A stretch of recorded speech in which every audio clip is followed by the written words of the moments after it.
ready for some football. I don't know about you. Who else could it be but your man Louie? Yeah. The Louie T Network is powered by MusicHead University. MusicHeads, classes in session. Turn me up. Enroll on YouTube now. Link is in the description. Who else could it be but me, your man, Louie T? Welcome to Monday Night Football overtime. Doubleheader style. Week 2 of the National Football League started off with a dandy between the Tampa Bay Buccaneers and the Houston Texans. Finished off with an AFC West family business matchup between the Los Angeles Chargers and the Las Vegas Raiders. We will start with the game that started the night off, which was the best game of the two. And what more can I say? What more can I say about Baker Mayfield that I haven't already said? I love Bake, man. And I couldn't be more excited for the resurgence of his career. I was a big fan of his at Oklahoma, and I didn't ever expect him to go number 1 overall in that draft class that he was coming out in, but I also loved his tape that year. I was more of a Josh Allen guy, but that's nor here nor there. The bottom line is he's been so good in this second act of his career, and we see that with some guys. Maybe we're going to see that with Daniel Jones now, a.k.a. Indiana Jones in Indianapolis, where guys just need a fresh start somewhere else where the expectations aren't as great, and you can just settle in and you find a groove and you find a team that believes in you and you just take off. And man, Bake is just so fun to watch. That was a hell of a game. And you know what was funny about that game? Bucs get the win 20-19. Start the season off 2-0. Texans conversely start 0-2 with a heartbreaking loss at the crib. We'll talk about the Texans and the ramifications of this loss a little bit later on. But to the victors go the spoils, as you know. The thing that is so incredible about this particular game was how it started. Texans get the ball to start the game. They go right down the field, deep shot to Nico Collins, touchdown, 7-0. Bucs come right back. They respond. Bake is cool, calm, collected. Hits Miller, touchdown, tied up at 7. The Texans get the rock. They go back down the field. Can't get in the end zone. Settle for a field goal. It's 10-7. Bucs get it next, and they march right back down the field. They hit Emeka Egbuka on a wide receiver screen. Touchdown. It's 14-10. And my wife looks at me and like, yo, this might be a shootout. And I'm like, the last time these two teams met was one of my favorite games that season with C.J. Stroud's rookie year. They were in Houston. Bake took the Bucs down the field, threw a touchdown pass with probably 28 seconds left or something crazy like that. And you're thinking, damn, the game's over. The Bucs won this thing. I had the Bucs that day. So I was excited for C.J. Stroud to come back and break my heart, take him right back down the field. I think he hit Noah Brown on a deep shot. Next thing you know, they're back down there. And then it might have been Tank Dell back in the end zone with 6 seconds left. They win the game. And I'm just like, holy shit. And I think it was 41-37, something crazy like that. It was a high scoring, affair. It was a fun one. And this had the look of that, right? Who knew that 14-10, and this, I think the score might have been 14-10, either late stages of the first, early stages of the second, whatever that was. Who knew that would be the score? Deep into the fourth quarter, we wouldn't get a single point scored after the first 4 possessions yield 24 points total in the game, 14 for Tampa, 10 for Houston. Who knew we wouldn't get another point in this ball game until the latter stages of the fourth quarter when the Texans kicked the field goal to cut the lead to 1 at 14-13. Who knew? Unreal. And it's still, even with that stop, and I hated the play caller. We'll get to the Texans. Even with the stop, it felt like Tampa Bay was going to get the necessary plays, go down the field. You know, even if they didn't score a touchdown, they forced the Texans to start using their timeouts, go win this game. Because I didn't feel like Houston could stop the Bucs from running the football consistently. The Bucs really gashed them on the ground, as a matter of fact. Let's see what that number was. At one point, I know they were over 100 yards as a team, but I wouldn't be shocked if both backs went over 70 yards in this game. I mean, they were really gutting them on the ground. Let's see. They were close. Bucky 17 for 71, Rashad 10 for 65. I'm just doing quick math. That's 130 yards, right? 136 to be exact on 27 carries. I mean, they were absolutely shredding them on the ground. They had no answers. So I didn't think they would be able to get the stop that they needed to get the football back, to put themselves in a position to win the game. But lo and behold, they were able to get the stop, got the football back, got the big punt return, which was huge. And I was kind of conflicted at that moment, because I was like, if you're Houston, do you play for the field goal walk-off style? Like, I don't know if I want Bake touching it again.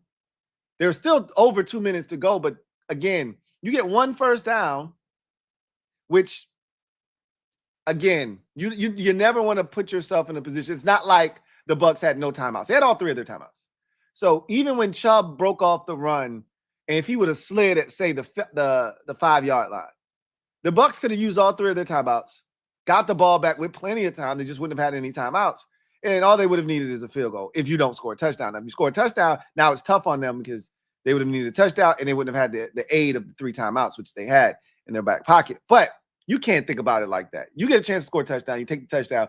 Where they messed up was the 2-point conversion, and they didn't convert that, and that left the door open for Tampa to do what they ultimately did. But Tampa, special teams-wise, was probably the only thing tonight that just stunk, honestly.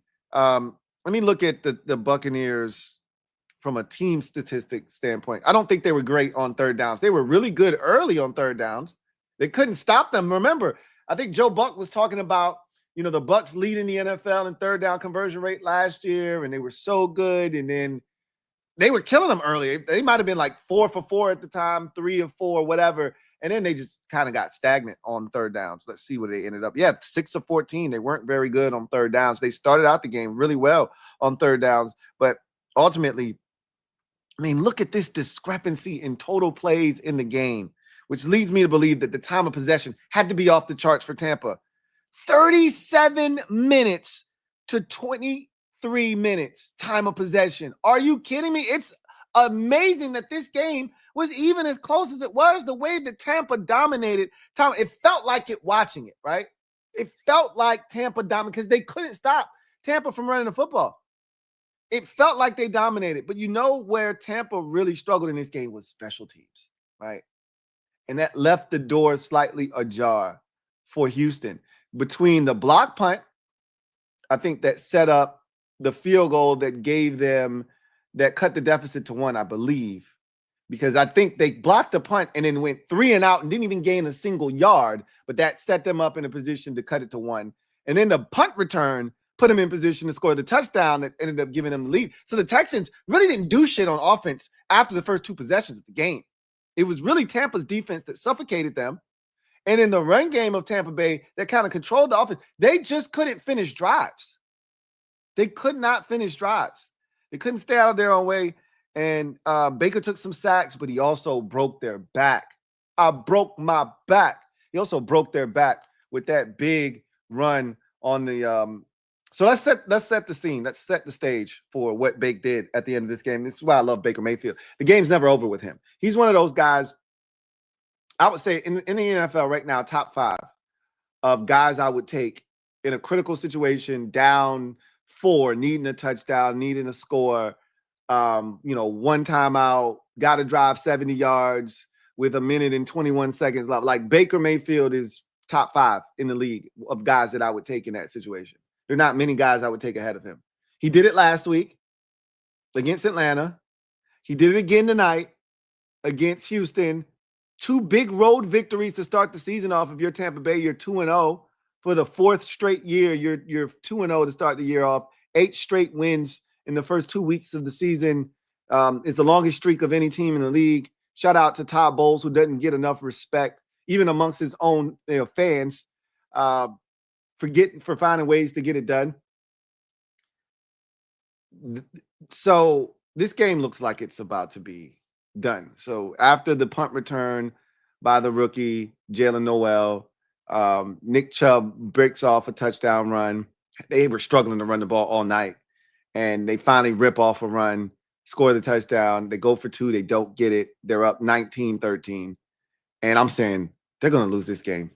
Bake's going to take them down the field, or they're down 19-14 are the Bucs. And I'm like, Texans are still going to lose this game. They needed to get that 2-point conversion. Bake's going to take them down the field. And they got them right where they want them. It's like 4th and 9. And they send the house. And one thing I can say about DeMeco Ryans is he don't give a shit. Both of these defensive head coaches are also your defensive play callers. They don't give a shit. They are going to be aggressive. They're going to come after you. And the Bucs ran cover 0 like 3-4 times a night. And CJ Stroud just, I don't think they had the best play calls to take advantage of it. Because if I got Nico Collins against one-on-one coverage, I'm not running a stop. I'm not running a hook route over the middle of the football field. I'm telling Nico, run away from this clown, and I'm going to put it up there, and you're going to go get it. But the game's on the line. 4th and 9. This is it. And they got Baker just dead to rights. The pocket is collapsing. Here comes Henry Toa, who had a exceptional game. He was everywhere. He was hitting anything that moved. Was Toa. He's got Baker dead to rights. Baker ducks. He knows he's about to take some punishment here. And he ducks through, and he's able to sliver through the smallest of creases. It's only Baker Mayfield. There's only a select handful of guys that squirm away there. I don't know if it's because of Baker's height that makes him so dangerous in those moments where he can just duck down, because you're used to the 6'3", the 6'4" quarterback, right? Where there's so much more surface area to hit, to grab as you're running by. Baker's like 5'11", 6 foot on a good day. And he ducks down, and that makes him like 5'8", 5'9", 5'7". And it's like it's so slippery in those moments. And he squeezes through there, and there is just, because they blitzed and everybody else is in man coverage with their back turned, there is just so much green grass, and Bake takes off. And it's just like, wow. He did it again. And at that moment, I said, oh, you're cooked now. Bake's got you. They got 3 timeouts. The time isn't a factor. They're going to go down here, and they're going to score. You're going to lose. And that was your chance. If you're Houston, that was your opportunity, and you blew it. And sure enough, Bake took him right down the field.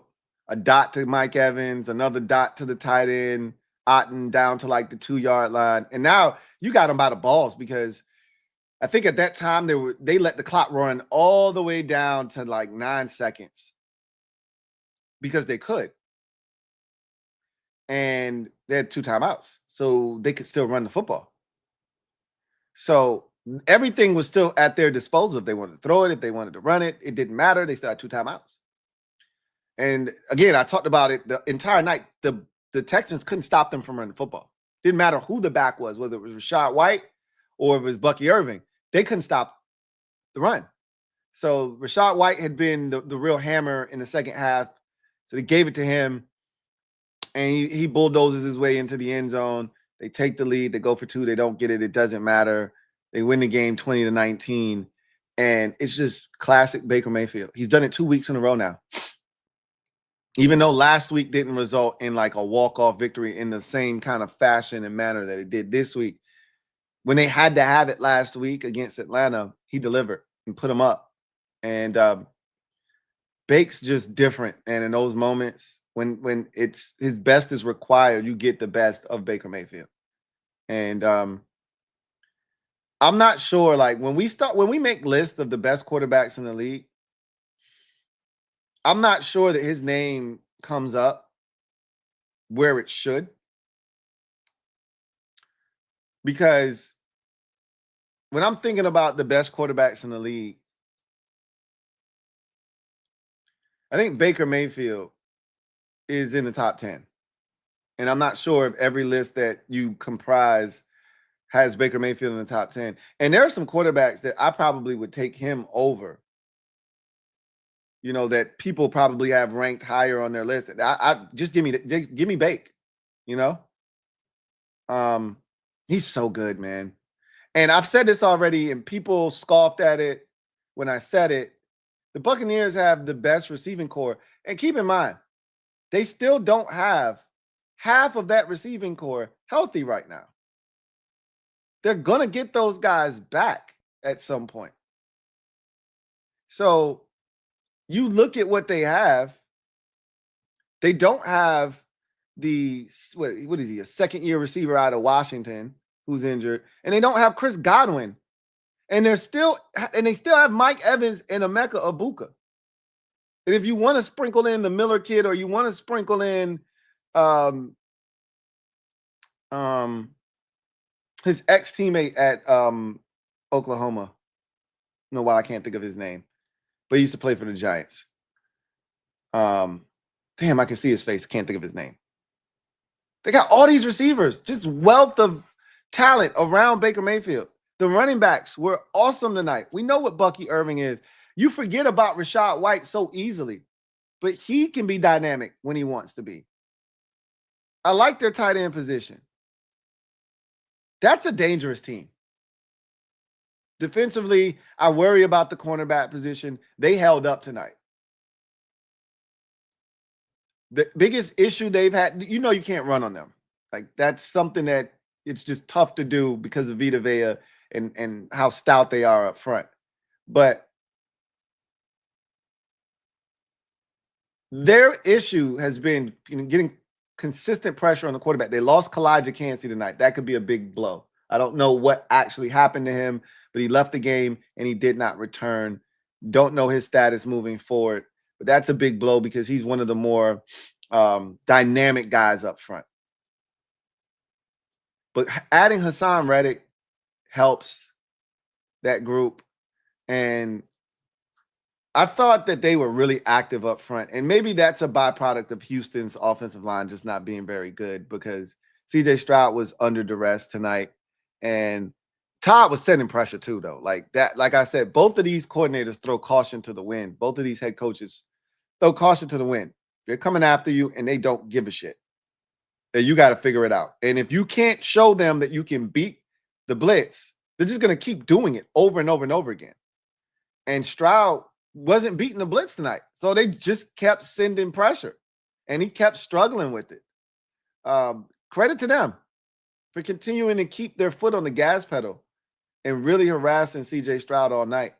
And that's because it looked like CJ Stroud and his Texans offense was going to be in a rhythm all day, and it was going to be a long day at the office for the Bucs defensively, and the first team to 30 was going to win this game. That's what it looked like. Maybe even the first team to 40 at one point. But credit to the Bucs for buckling down defensively. Offensively, they started fast and then they fizzled out, but they never stopped running the football. That allowed them to control time of possession. It allowed them to keep their defense fresh, and they needed it because down the stretch, their defense was put in some tough spots due to special teams. And even though they didn't come up big at the end after the punt return, they came up huge after the punt block. So you got to credit them for that as well. Man. And he was sending them from everywhere. Like Benjamin Morton, the second-round rookie corner out of Notre Dame, sending him on blitzes. They're always sending the safeties on blitzes. It was fun to watch them. And then you can't get an easier opportunity to pick than the ageless wonder had a chance. Levante David had at a pick, and he just dropped it. Like, what more you want, bro? I don't know what the hell CJ Stroud was trying to accomplish on that particular decision and throw. He threw it right to Levante David. And that's why he plays defense. That's why he played. And Todd Bowles was looking like, come on, Levante, what are you doing? That was the game right there, bro. Big win on the road for the Tampa Bay Buccaneers. Massive win. That's a big one on the road. And to start the season 2-0 with 2 road games, it's huge. You know you finna get some home cooking now. You know you about to go home and probably play 3 out of the next 4 at the crib, more likely than not. So that's great. If you're Tampa Bay, you're feeling really good about what you just accomplished. And if you're the Texans, you're equally as debilitated. And that's a deflating loss if you're the Texans. And honestly, you probably didn't deserve to win the game. If we're keeping it a bean, you really didn't deserve to win. You started off fast on offense, but that quickly faded. As I mentioned, you got dominant. You had 46 offensive snaps tonight. 46 to the Bucs 72 offensive snaps. The Bucs almost had 30 more offensive plays than you did in this game. That is asinine. But 2 of 9 on third downs and the inability to stop the opposition from running the football down your throat and losing the time of possession 37-23 will do that to you. It will stop you from having 50 snaps in a game, which is crazy for an NFL game. So, it was tough. Offensively, they didn't get into a rhythm after the first 2 drives. They failed to run the football successfully until the Chubb run at the end. Stroud didn't do a good job of navigating the pressure. They couldn't find completions. I thought Nico Collins was going to have a big day after that catch on the first possession. Nico Collins went radio silent after that. Stroud missed him on a touchdown opportunity in the end zone when they had to settle, or they went for it on 4th down, actually, and didn't get it. I hated the play call on 4th down, too. I told you, I hate rollouts down by the goal line. I hate those half-field rolls where you cut the field essentially in half for your quarterback. To me, it's pointless. It's dumb, and you're doing the defense a favor, and you're doing your offense a disservice when you cut the field in half that way. Unless you got one of those dominant guys that, rips off routes and is able to create that separation right by the pylon, and you've got a quarterback that'll put it right there. Like, those routes are so hard to execute. I hate when teams run that shit. And then to make matters worse, you're going to run a sprint out to his left like he's a lefty. He's a right-handed quarterback. Why would you run him a sprint out to his left where he has to throw across his body? This is so dumb. That play never had a shot. I just thought all night long the Texans were out of sync offensively after the first 2 possessions. The defense gave him a shot. I mean, I don't know what more you want the defense to do. I'm trying to think. Did the defense create a turnover? I don't. I think they did. I don't think they did. I know they didn't pick Bake off. I felt like somebody fumbled in the game, but maybe, they forced a fumble. They didn't recover it, though. I think Rashad White actually recovered the fumble, took a helmet shot, too, to his ribs. But the defense did everything they could. I mean, this is a high-octane Bucs offense that you held essentially to 14 points for the vast majority of this game, which should have been more than enough, given the circumstances with some of the field position you were able to grant the Texans because of some of the stops that you were able to get. Now, again, if the defense was able to get some more critical stops after, like, say, the 4th down attempt, that ball was at the 1-yard line. And the Bucs, I think, drove that puppy out to like the 45-yard line before punting. So they flipped the field position back. And so, like, the defense played really well, but they could have done more. But they shouldn't have had to do more. You hold a team to 14 points essentially for 58 minutes. Hell, really 59 minutes and 54 seconds of the game. You hold a team, because I think they scored with 6 seconds left. You hold a team for 59 minutes and 54 seconds to essentially, so 53 seconds, essentially to 14 points. You probably should win the game. Unfortunately for them, their offense was just dreadful in this game. Their special teams tried to give them a spark. Big return by Jalen Noel to set up the go-ahead score. They blocked a punt. That should have resulted in more than just a field goal attempt.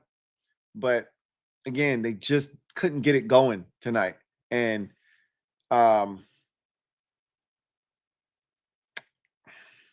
it's tough starting 0-2. It's not a death sentence. And I don't think the AFC South is as trash as it's been the last, few years, where you could get away with starting 0-2 and, oh, you're fine. It's Jacksonville. They stink. Tennessee's awful. And Indy's, up and down. Indy's actually good. Jacksonville does not stink. And Tennessee's going to be a tough out this season. They may not win a bunch of games, but if they catch you lacking, you'll get got this year. This is not one of those years where, oh yeah, we'll just sweep Tennessee. No problem. You can't, you get caught lacking and they can get you. Starting 0-2 is rough. And let's see what they got. I'm actually curious to see what the Texans have coming up. They go to Jacksonville next week. Then they have the Titans at home. Then they go to the Ravens. Then they are at Seattle, and that's a Monday night game. So they could be in some trouble. Like, they need to win the next 2 games in the division, which is very plausible. They can go ahead and go to Jacksonville and win, come back home and take care of the Titans, get back to 500. But then a team that you just can't seem to beat in Baltimore is up after that. And then Seattle, who's a good football team, on the road on a Monday night. We know how tough it is to play there on primetime. That's going to be tough. So they're in an interesting spot, are the Texans, but they're not out of it by a long shot. But they're going to have to be better offensively. Let's see. They scored 9 whole points in week 1 and then 19 tonight. And again, they were aided and abetted by their special teams. Without special teams contributions, you could probably take 9 points off the board tonight. The first 2 possessions were off the strength of the offense and the offense alone. The final 9 points, block punt led to a field goal, a big kickoff return, or excuse me, big punt return led to the touchdown run by Nick Chubb. So honestly, this offense in 8 quarters, without the aid of their special teams, is accounted for 19 whole points. That's where your problem lies if you're the Houston Texans. You gave up 14 points last week to the Rams, and you gave up 14 points through basically 4 quarters of this game to the Buccaneers. 2 explosive, dynamic offenses. You held them to less than 20 points for the vast majority of the game. That should be enough to get you a win, and instead you are 0-2. Again, this defense has no weaknesses. They have now, I will say, for them not having any weaknesses, they did not stop the run well this week. They did not stop the run well this week. They were actually pretty good against the run last week. But they had Puka Nacua problems last week. But you didn't stop it well tonight. But that's a good defensive front. Your linebackers are fantastic. Aziz Al-Shire, I think he got injured tonight. I don't know if he returned to the game or not. But he was flying around hitting tonight. Had a great play up the seam where he tipped the ball away. He should have, matter of fact, it should have been a pick, as a matter of fact, from Baker. Baker kind of didn't get to step up. The pocket was kind of collapsing. He just kind of threw it up there. And Al-Shire was underneath that thing. Should have picked it off. But again, much like Levante David, that's why they play defense, right? Should have had a pick. But and then they probably have the best secondary in football. Between their safeties and their corners, they're ridiculous on the back end. And so their defense has been phenomenal to start the season off. Unfortunately for them, their offense has been just as bad on the opposite side. And thus they're 0-2. That's a tough, bitter pill to swallow, but that's where you are right now. So 0-2 start for the Texans as they fall tonight, 20-19. 2-0 start for the Bucs. And what's the Bucs schedule look like moving forward? I know they got Philadelphia coming up in a couple of weeks, if I'm not mistaken. Jets with potentially no Justin Field, which I don't know if that's a good thing or a bad thing. Tyrod might actually, give them a better chance. But I don't know. I'm just talking. Justin Fields looks so bad, against the Bills on Sunday, but he looks so good in Week 1 against the Steelers. So I don't really know who they are, what they are. The last time I saw the Bucs play like this, the first 2 weeks, they allowed an 0-2 team to come into their building and smack them around and win. This feels like a letdown game, just like it was last year against Denver. When Denver came in there, I think they beat them like 23-7, smacked them around, and I was so shocked. Feels like a spot that it could happen again, potentially. And then they get the Eagles, a team that they just own for whatever reason. And then they got the Seahawks. So their schedule is about to get really interesting. Then the 49ers, then the Lions. So, yeah, their shit's about to get really, really, really interesting. We'll see if they can keep up this pace to the start of their season. But 2 big wins on the road. I talked about getting some home cooking. I said, I bet you your next 3 out of 4 are at home. Yeah, exactly are. The next 2 are at home. Then you go on the road to Seattle. Then you come back home against the 49ers. So the next 3 out of 4 are on your soil, home soil. So, again, the Bucs are in a really good spot now. They just got to take advantage of the opportunity that they've created for themselves.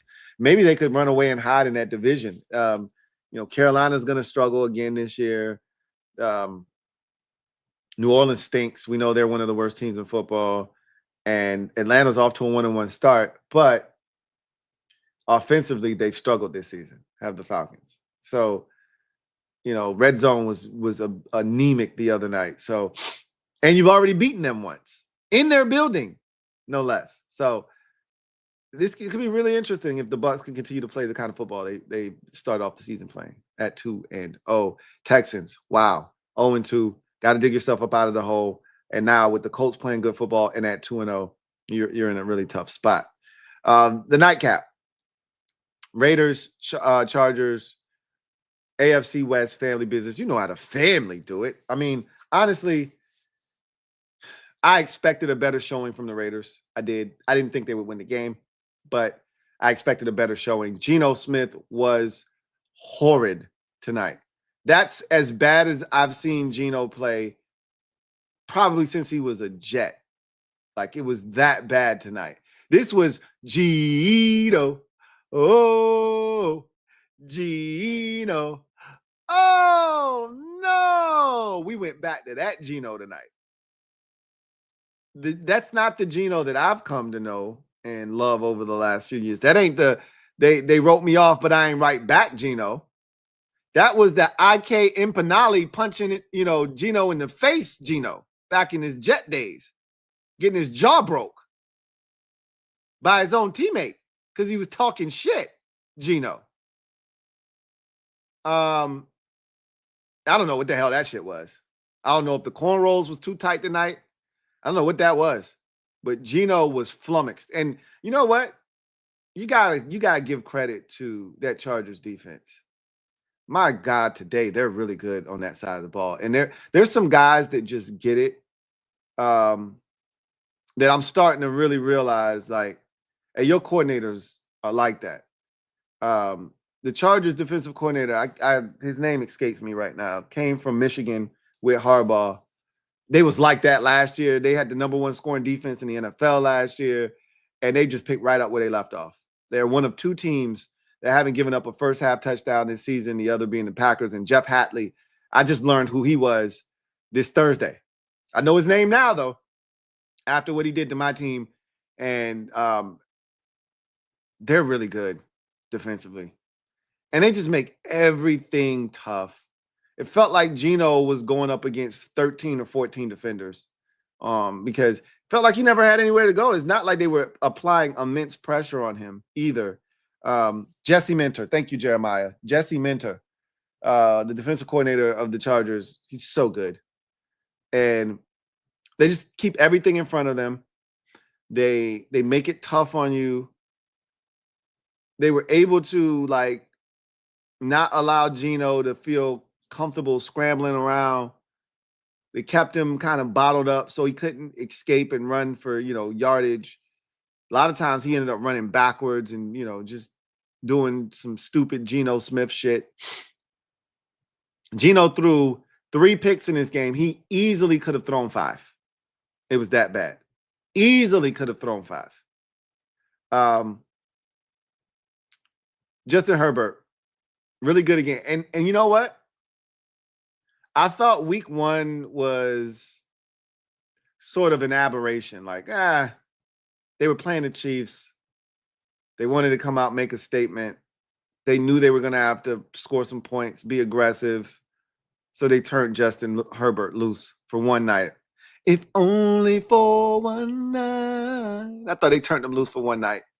He'd be back to handing the ball off and throwing it 24 times. Nah. This is Greg Roman has, I think, been forced to turn over a new leaf. Jim Harbaugh is like, no, I'm serious about getting Justin Herbert in the Hall of Fame. And in order for us to do that, he got to throw the football. And he's good enough. And they got a hell of a receiving core, too. I mean, if QJ's going to catch the football like he's been catching it this year, with the young fella that they drafted out of Ole Miss, coupled with Ladd McConkey and the old fella that's still getting it done at a high level, KA13, man,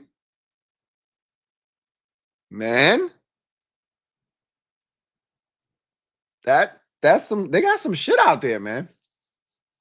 And this is really without the use of the tight end, which is that the tight end used to be the premier target in a Greg Roman offense. If you didn't have a tight end, you were shit out of luck. I don't think a tight end, okay, I think Will Dissly had 1 catch tonight for like maybe 4 yards. Like, he's not even targeting the tight end. Now, they tried to hit the tight end up the seam a couple of times and credit the Raiders for maybe taking it away or making it a little murky, and he didn't want to attempt it. But for the most part, he's going to his receivers. He's throwing it to Ladd McConkey 6-7 times, and Ladd's catching 5 of them. He's throwing it to Keenan Allen 5-6 times. Keenan's catching 4 or 5 of them. He's throwing it to QJ 4 or 5 times. QJ's catching 3 or 4 of them. He's hitting Trey Harris, once a game or so. And he's spreading the football around judiciously. He's using his legs. That's been a huge part of them, getting off to this fast start this season.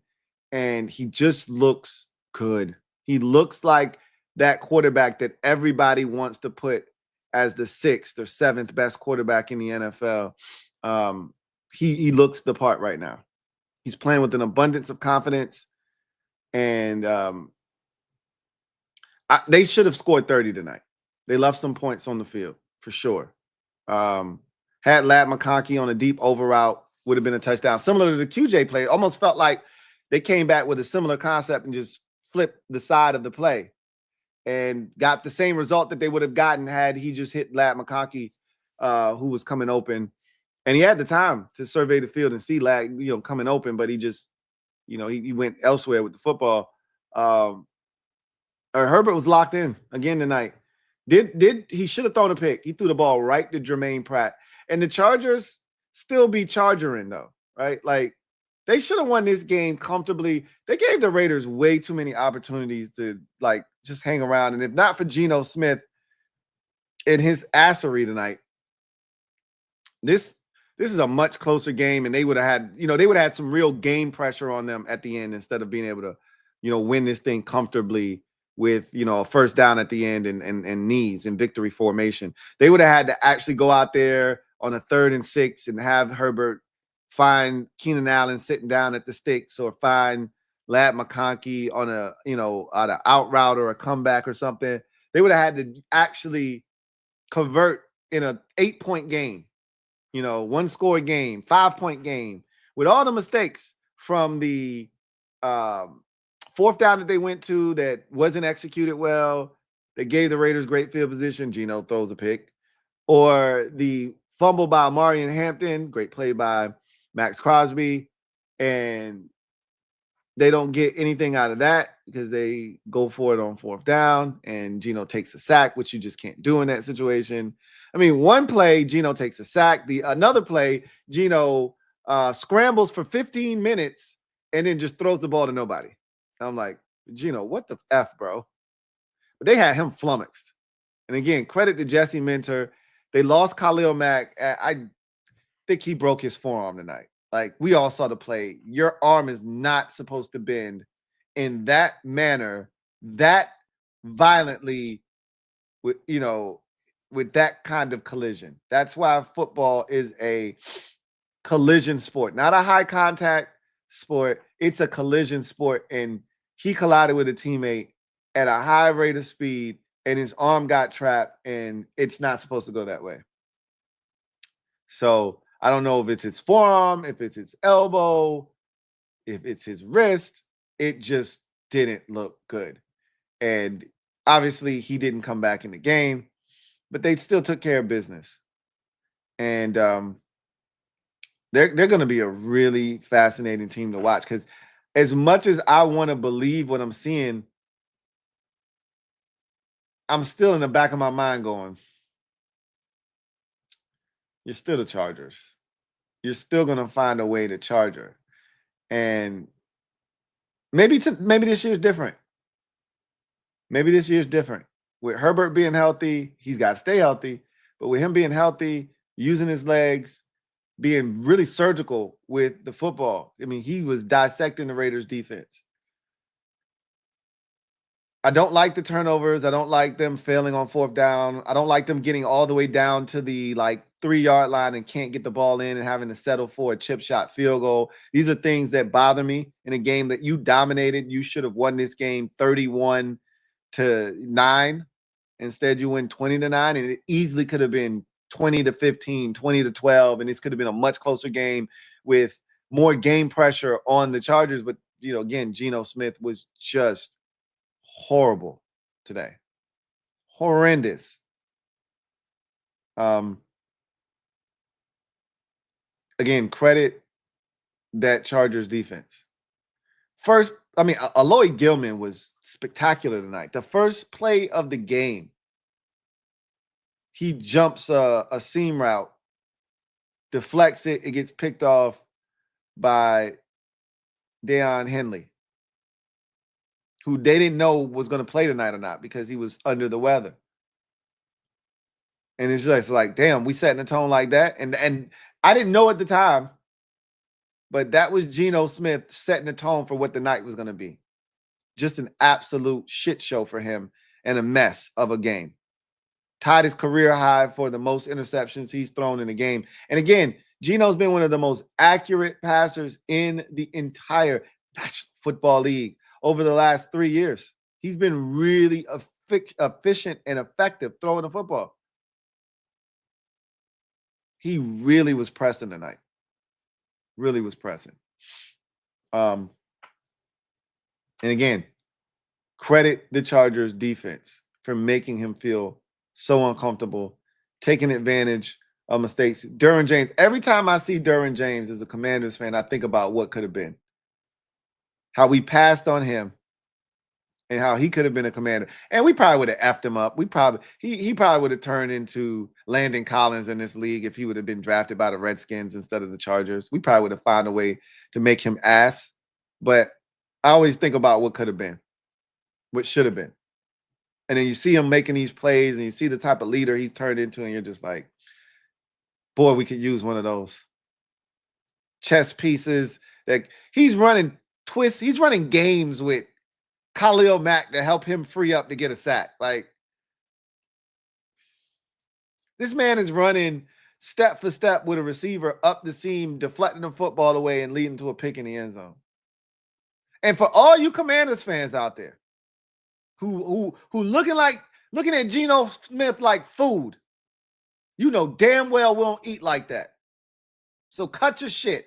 Geno won't throw a single pick. He's thrown 4 interceptions in his first 2 games this season, at least 1 in each contest, but 1 in week 1, 3 this week. He won't throw a single pick next week.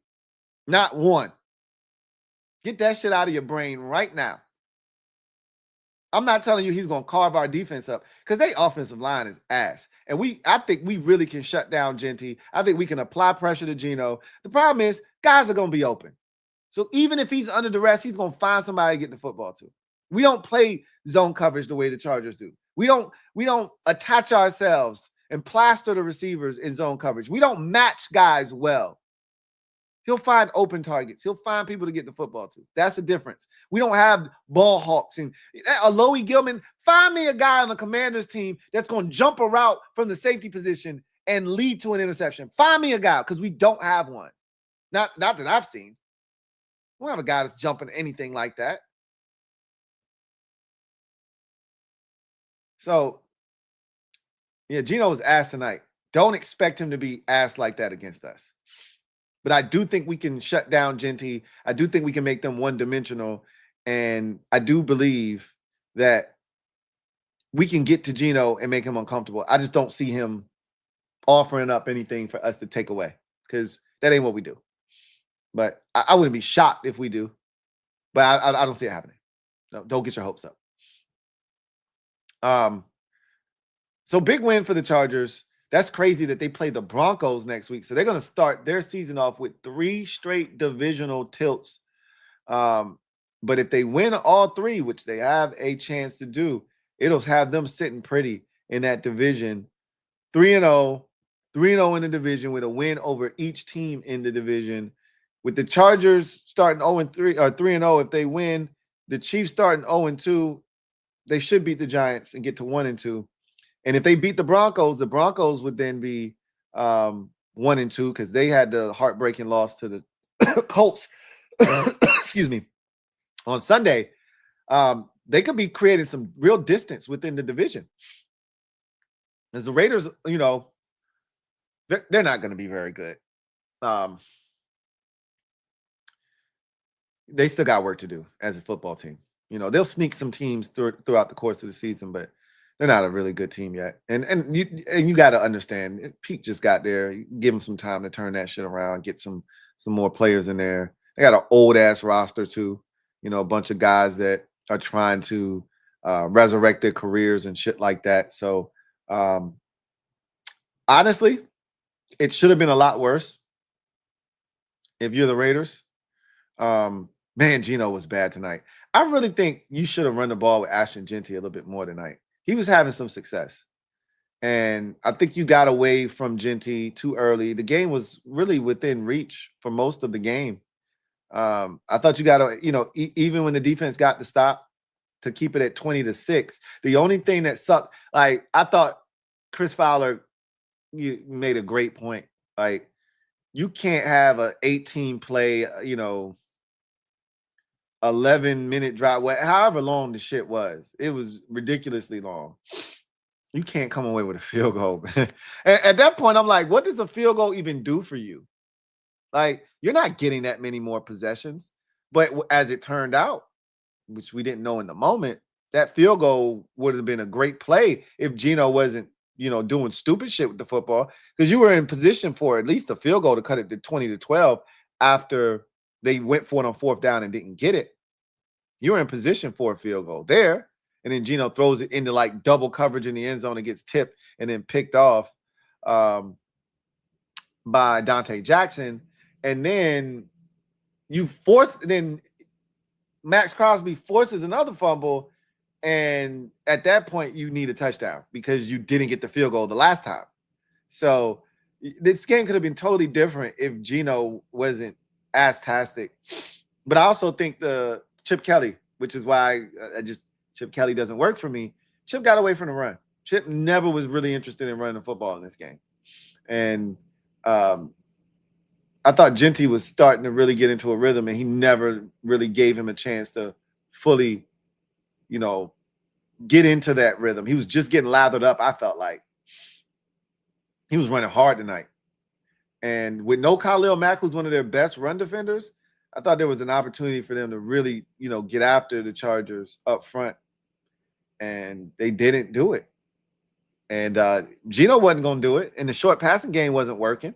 They were squatting on all the routes because they didn't respect the Raiders' ability to hit them over the top. And so I thought Geno played bad. The play calling wasn't great. I don't think they utilized Genty well enough.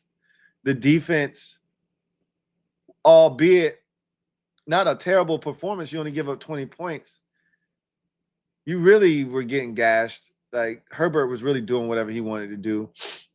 They were pretty surgical throwing the football. After a slow start, I actually thought the defense came out with some intensity, forced, a couple stops early in the game, really gave themselves a chance to start fast in this game. Offensively, they just didn't. And once Herbert locked in, that was all she wrote. It was all she wrote. And I think one of the things the Raiders currently struggle with too is explosive plays. And Geno was looking for them. He was seeking them joints out. They were hunting big plays tonight, and they just weren't available. And so instead of Geno saying, I'm going to take what they're giving me, he forced it.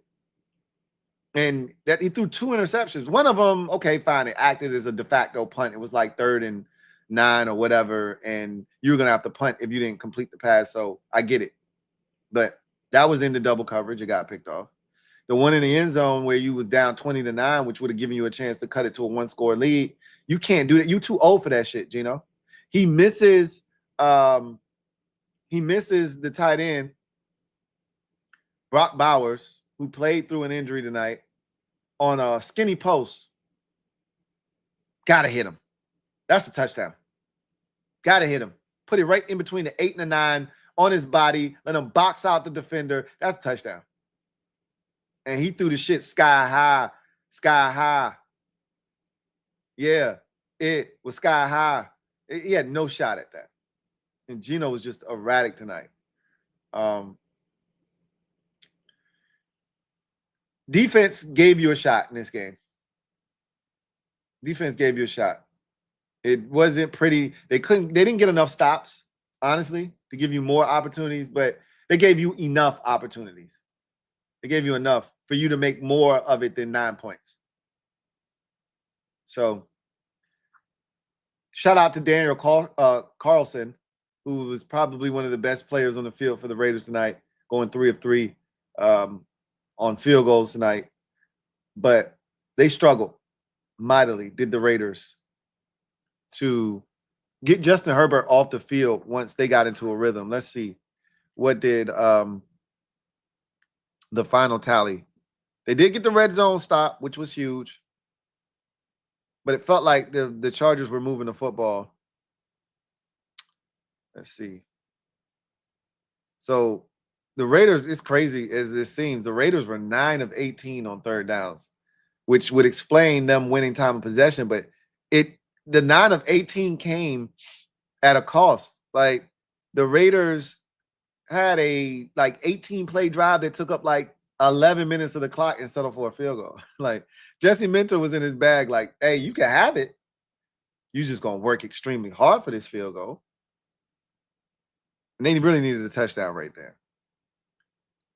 That's what kept the Raiders in this game. The Chargers were 1 of 3 in the red zone.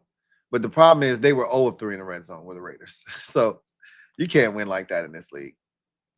You couple the 3 turnovers that you gave up with the 0 of 3 in the red zone, and that's a recipe for disaster. That's how you score 9 points right there, right? 3 turnovers, 0 red zone efficiency on 3 attempts. That'll get you every single time. Every single time. Ashton Genty in this game, 11 carries, 43 yards. And there was maybe 1 or 2 carries that went for lost yardage. Like, he really actually ran the ball super effective, I felt like. And I just felt like he needed more opportunities. Geno didn't have to throw it 43 times tonight, is what I'm getting at. The game was never out of reach to the point where you just had to say, all right, Geno, we're just going to drop you back on every down. Even when they were down 20-6, they had the possession. Because that 20-6 possession came with half of the third quarter remaining because the Chargers ate the first half of the third quarter up on that drive and settled for the field goal. So you were still in the game. You still had ample time. You still had a quarter and a half to go down the field and get in the end zone. And I don't feel like they gave Genty enough opportunities in this game. I don't. But again, the Raiders are still trying to figure some shit out. Meanwhile, the Chargers have it figured out. Now they just got to execute better. Raiders are now 1-1 after dropping this one on Pete Carroll's 74th birthday. They couldn't get it done for old Chewin' Pete. Meanwhile, the Chargers are now 2-0. 2 wins in the division, have a chance to get a third. Who they got after Denver? Then they got the Giants. Then they got the Dolphins. Oh, it's about to shit's about. If they can beat the Broncos, they're 5-0. You can't ask for a much better start than this. You beat the damn Broncos, you are 5-0, my friends. Yikes.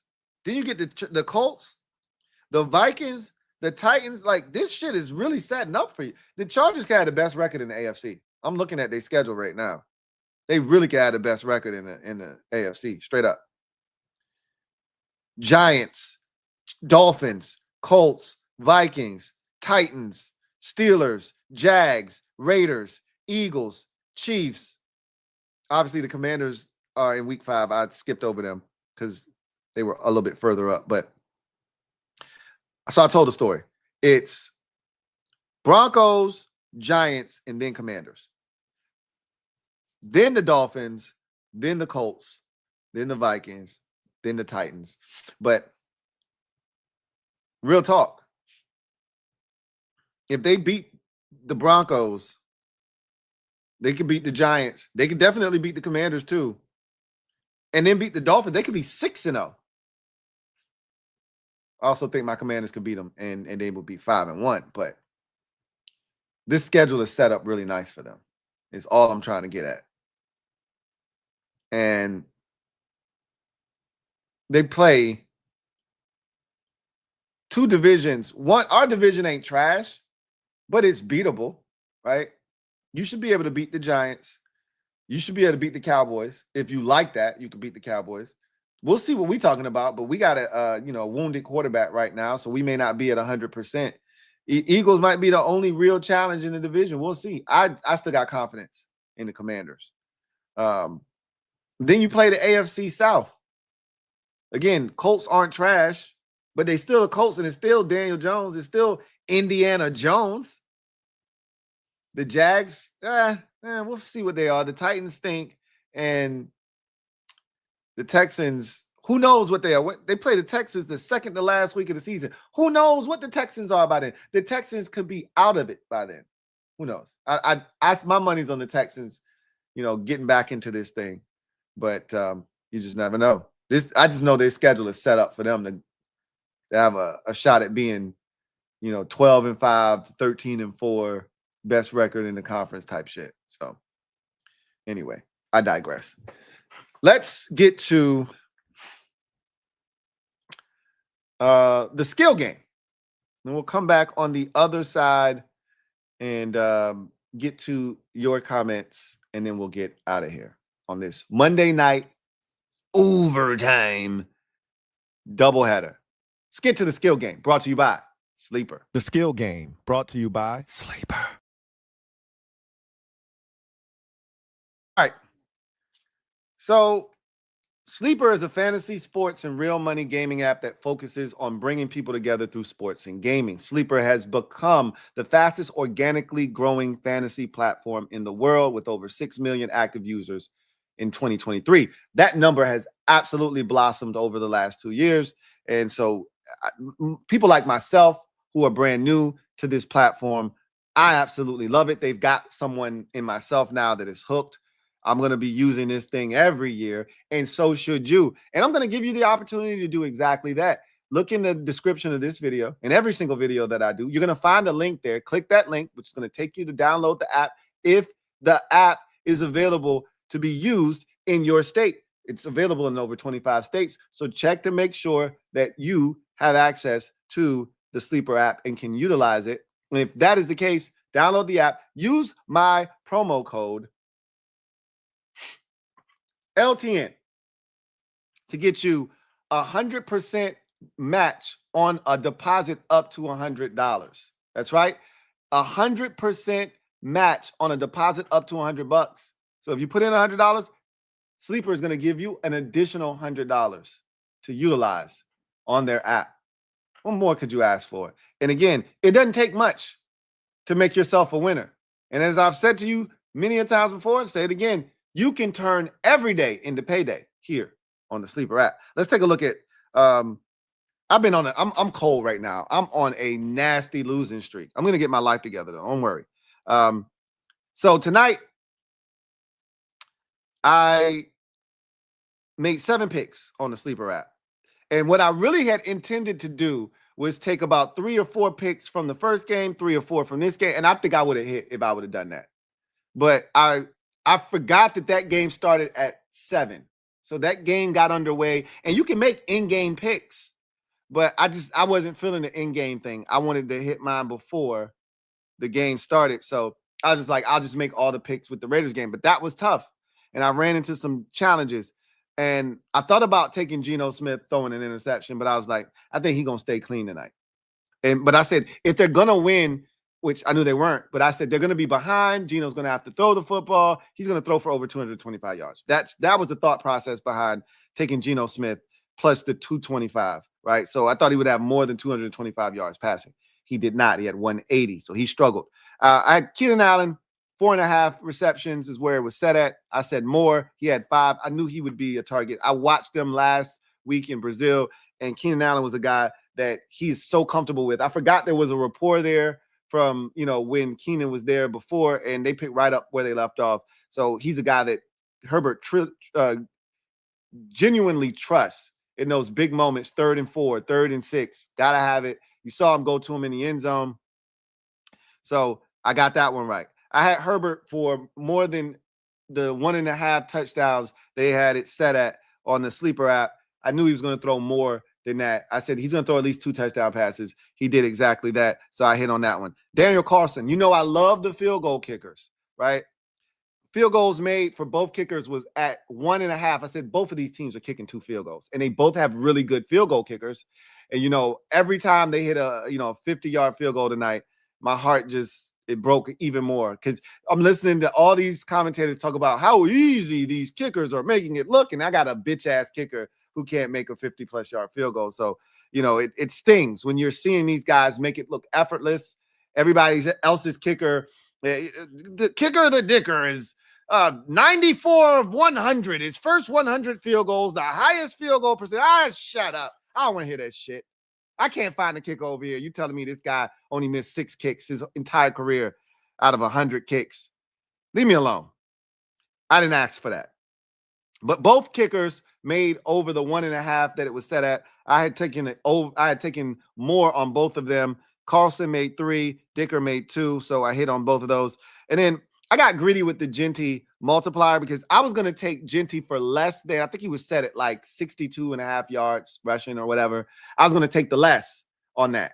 And I initially had done that, but I saw the multiplier boost. I was just being greedy. I was like, if the Raiders are going to score a touchdown, Genty's going to be the one to do it, right? So I took the Genty multiplier boost. I should have just did what I said I was going to do, which was he's not going to rush for 60 some odd yards against this Chargers defense. And I just don't believe in the Raiders offensive line in that front to be able to open up enough, running lanes for him to be able to get to those yards. So I should have just stuck to my gut, but I was being greedy and I had to pay for it because I thought they would score at least a touchdown. And if they did, it was going to be Genty. They never were remotely close to scoring a touchdown in this game. And then Michael Mayer, this one hurt my soul because 1, he's a Golden Domer. But 2, I went back and forth on whether I should have just taken like a Jacoby Myers, for the yards in this game or a Michael Mayer. And I was like, all he needed was 20.5 yards. Last week, he went over 30 yards. And in my mind, and this is me, just, again, trying to be logical. Geno is going to look for the tight ends regardless.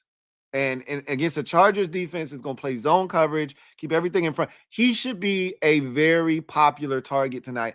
And with Geno's favorite target, a little banged up tonight.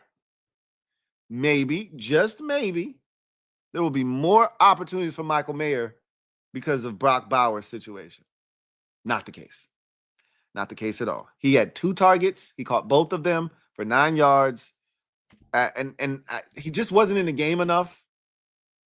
And some of that is a byproduct of just how the game, but Chip Kelly ain't shit because there was opportunities for him to get the ball to goddamn Michael Mayer, and he just didn't. So anyway, I think I played 7 on here. 1, 2, 3, 4, 5, 7. At 7 picks, I hit on 4 of the 7. All of the Raiders picks failed me. And that's why I said if I could have combined the Chargers picks with I think I would have went with the Bucs, with some Bucs picks. I think I would have won tonight. But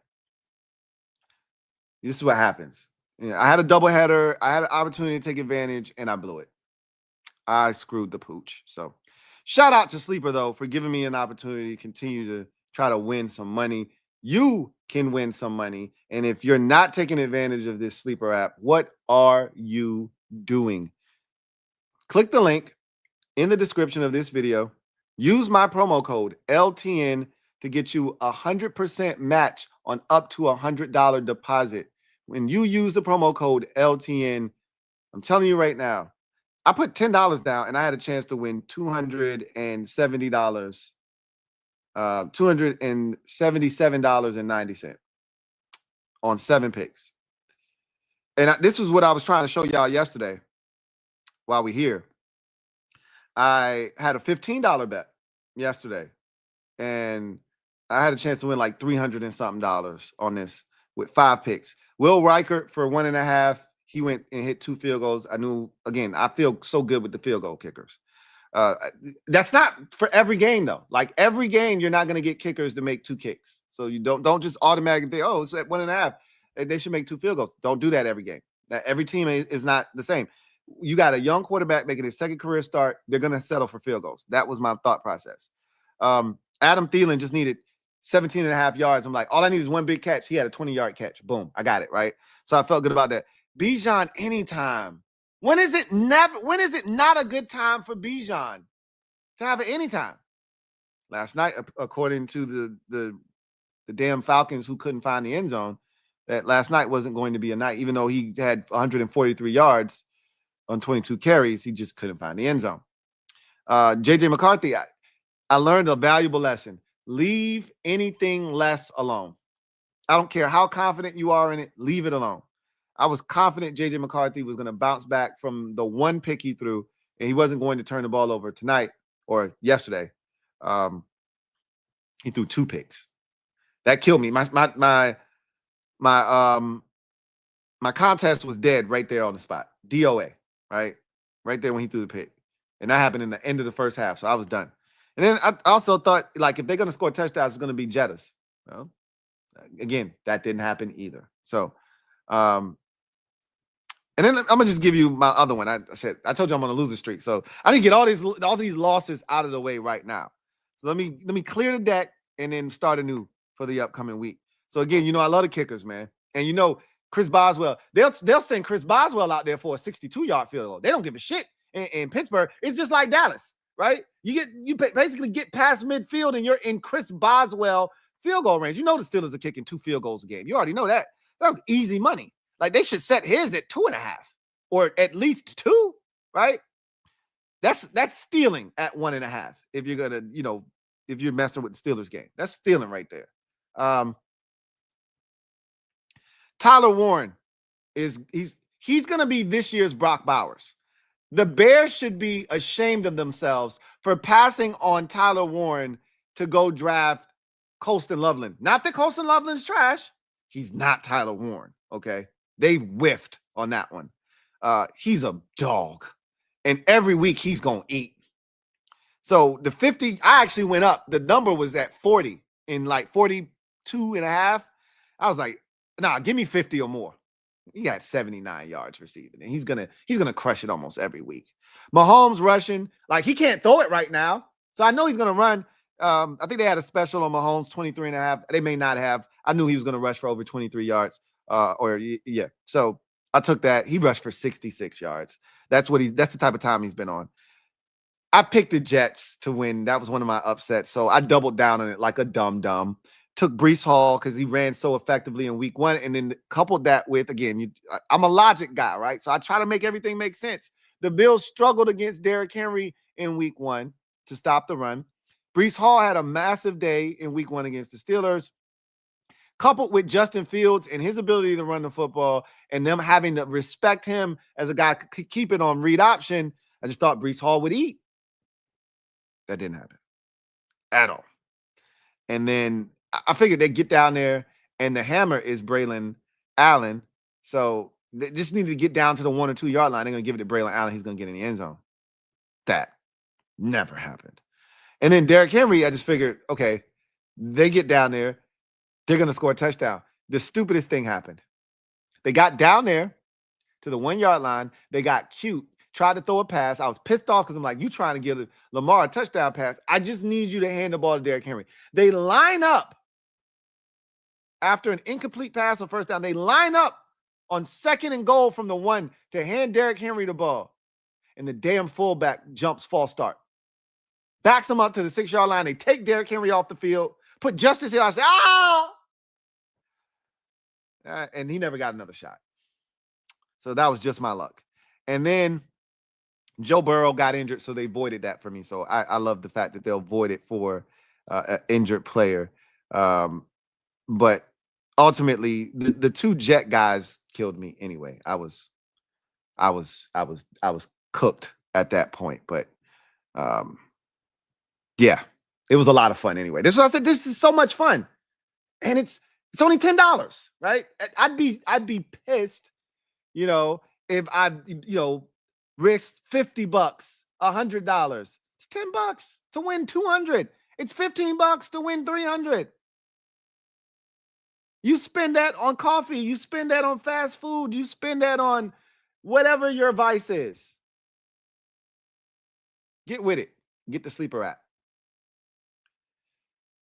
Love this app, and so should you.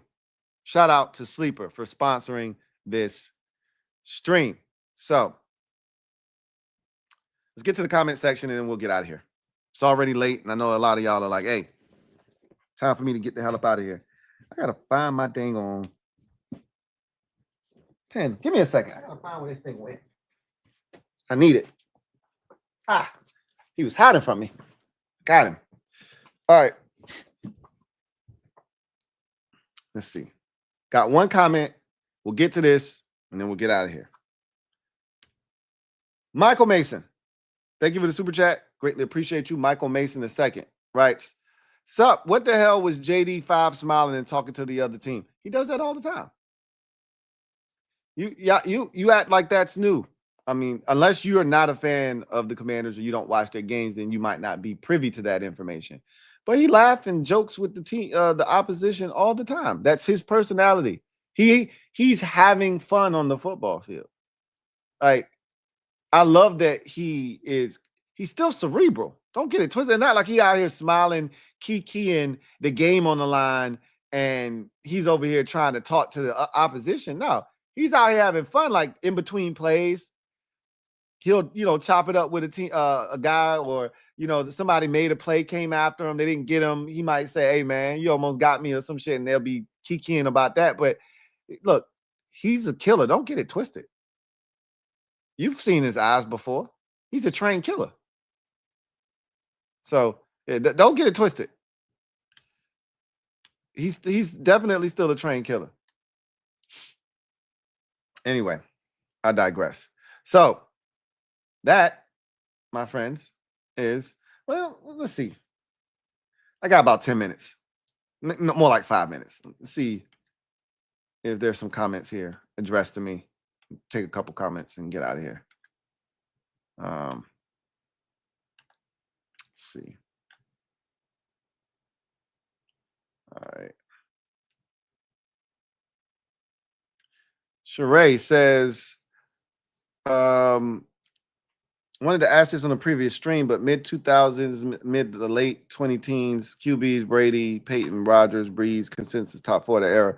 who would you rank 5 to 10? You got to give me options, man. You're asking me to go back 15 years to think about all the quarterbacks that were in the league at that time. You got to give me some options. I can rank them for you if you give me the options. I know Roethlisberger and Manning and I can't think of all the guys. Carson Palmer was in there. He had his moments. Kurt Warner was in there probably because he took the Cardinals to the Super Bowl in 2008, I believe. So, like, I don't know. You'd have to give me some names. The only one that's not on that list that immediately pops to my brain is Roethlisberger, because he always was synonymous with that group. Phillip Rivers would be in there, obviously, as one of those quarterbacks of that era. Matt Ryan probably is in there too, right? Like, but you got to give me the names, then we could talk. John Wynn says Texans team are just so bad like the Kansas City Chiefs. I disagree with that. I don't think the Texans are a bad team. They've had some rough luck to start the season off. I don't think they're the best coached team, but we've had those discussions in the past. Their offense is the problem right now, and they got to figure out how to get their offense on track. Niners fan says, I wish Geno was still in my division. Hey, I'm just glad. Look, defensively, I think we're going to be fine this season. And I'm glad to see Geno coming up on the schedule. I'm glad to see this Raiders team coming up on the schedule next. I'll just say that.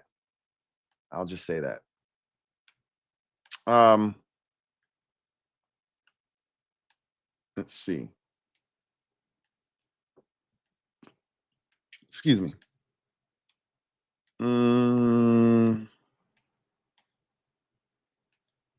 See, Carson says Baker is number 8 for me, ahead of Love and just behind a healthy Stafford.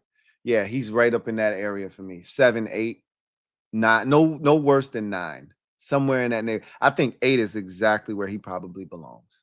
Right there at 8. Somewhere in that neighborhood.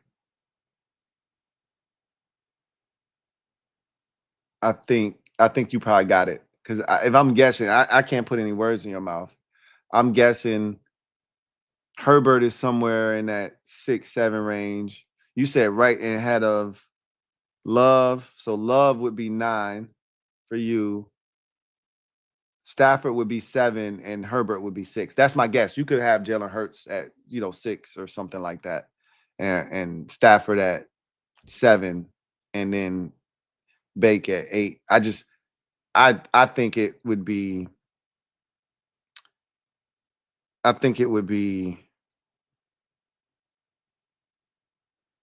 for me, it's the 5 for me.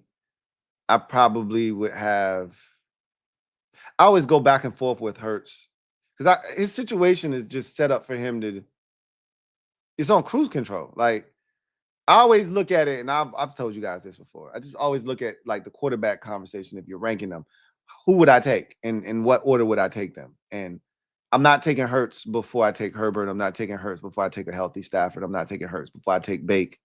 I'm not taking Hurts before I take Jordan Love.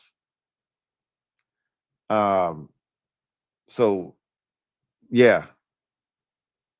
I think 6 would be Herbert, 7 would be Stafford, 8 would be Bake, based off of what I've seen. But yeah.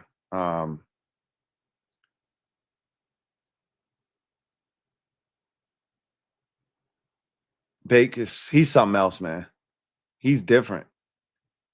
And I think it's so easy to lose track and sight of what Bake is doing because that's not a good division. But Tampa Bay has gotten its fair share of respect over the last 4 years, basically since Brady, joined their squad. They've been on primetime a ton. We've seen Baker play. We know what he's capable of. And when it's all said and done, they always seem to be in the mix.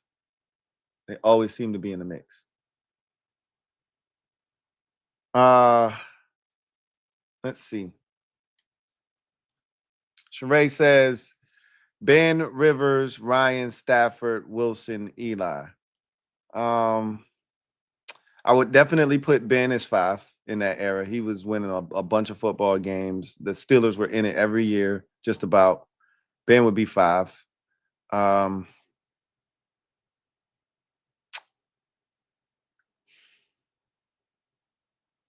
Probably would take Rivers 6.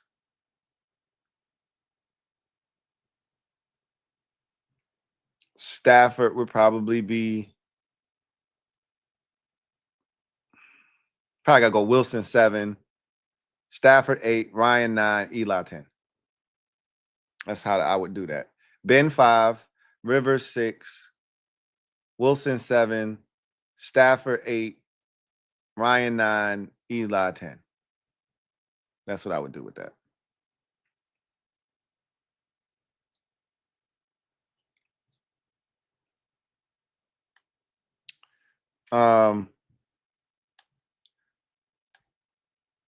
Is there revisionist history when people say Stafford was always better than Matt Ryan?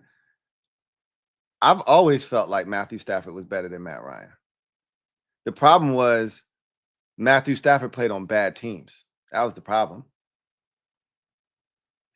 When it's all said and done, when Stafford is no longer playing, he'll probably end up a Hall of Famer. Matt Ryan probably won't. He's a really good player. He won league MVP one year. But Matthew Stafford has always been the more talented passer. Played on some bad teams or, teams with no defense and things of that nature. Was always one of the most dangerous quarterbacks late in ball games, could take his team down the field and beat you. Stafford was he was the number 1 overall pick for a reason, right? I don't remember where Matt Ryan was drafted in the first round. He wasn't number 1 overall, probably like 7th or something like that. He was talented coming out of Boston College, but he wasn't Matthew Stafford coming out of, Georgia. I think sans for the MVP season, there weren't many years that you looked at Matt Ryan and said, he's better than Matthew Stafford. There weren't many years you said that outside of 2016. So anyway, I digress. That is going to do it for me, your man Louie T, here on Monday Night Football Overtime.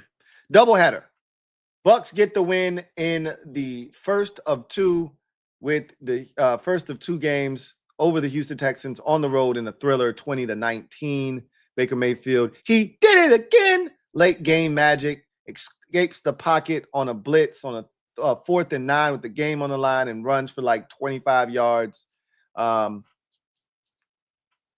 then ends up, taking them down inside the 5-yard line, hands the ball off to White for the go-ahead score, 20-19. They win that game and really hurt the heads of the Houston Texans. And meanwhile, in the nightcap, the Chargers handle the Raiders with ease, 20-9. The score doesn't really indicate just how much the Chargers really dominated this game. The Chargers left a lot of meat on the bone tonight. A lot of points were left on the field, but ultimately, they were never threatened in this game. The Raiders just were so anemic offensively. Geno Smith threw 3 interceptions on the evening. He was never in a rhythm. I think they had to have sacked him another 3 or 4 times. Let me check and see. Geno Smith was sacked 3 times. I thought so. And he just never got into a rhythm. I don't think they gave Genty enough opportunities. It is what it is. Ultimately, it was a dominant performance by the Chargers, who start the season off 0-2 or 2-0, excuse me. Justin Herbert is playing at a very high level. Only thing that I would say right now they're lacking on offense is a consistent run game. Some of that by their own fault. Some of it by design, because they've gotten away from handing the ball off. You can fall into the trap of turning to Herbert and saying, all right, big fella, go take care of business for us. They have to make sure that they continue to run the football, though. They're not doing it enough. They were able to get away with it the first 2 weeks of the season. There's going to be a game out there where they're going to need the run game, and hopefully it'll be there to save them. But they didn't need it tonight. Herbert's right arm and his legs were more than enough. They win the game 20-10. Raiders dropped to 1-1 on the season, and looked like they took a massive step backwards tonight. We'll see if that's the case, or if they bounce back next week against the Commanders on the road. Who knows? Anyway, Texans 0-2 to start the season off. Yikes, especially with the Colts starting 2-0. We'll see what happens with them. They've got 2 games against AFC South opponents the next 2 weeks to see if they can bounce back, get back to 500, and make something of that divisional race. But right now, they are struggling. If they lose to Jacksonville next week, Texans are in trouble. That's a must-win game. You cannot fall to 0-3 on the season. Cannot do it if you are the Houston Texans. And remember, their first 2 games of the season, both at, well, I don't think the first one was at home. I think they went to LA last week. So I think this game against the Chargers, however, is, if I'm not mistaken, a road game. Yeah, they're at the Jags. So that's a big one. Big one there. Anyway, I digress. You guys get out of here. Enjoy the rest of your evening. I'll see you guys next time. You know what it is. Thank you for joining your man Louie T on Monday Night Football Overtime. Till next time, peace.